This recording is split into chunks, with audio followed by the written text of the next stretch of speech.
Dragi prijatelji, novoletni prazniki so za nami. Dnevi veselja in druženja se umirjajo. Počasi se vračamo v vsak dan. Prav zdaj se mnogi med nami soočamo z občutkom praznine, osamljenostjo in utrujenostjo. Psihologi pravimo, da je popraznična otožnost pogosta.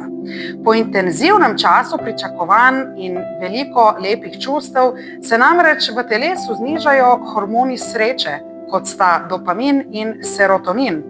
Zato se lahko pojavijo tesnoba, žalost ali občutek, da je vsega lepega konec. Toda spomnimo se, Bog ni z nami samo ob praznikih. Njegova bližina ni vezana na koledar, ampak na naše srce. Če nas skrbi prihodnost ali nas teži osamljenost, povejmo to Bogu in drug drugemu. Ni nam treba iskati lepih besed, dovolj je iskrenost. Bog, tukaj smo, potrebujemo te. On razume našo realnost in razume našo utrujenost. Ko stopamo v novo leto, naredimo nekaj preprostega.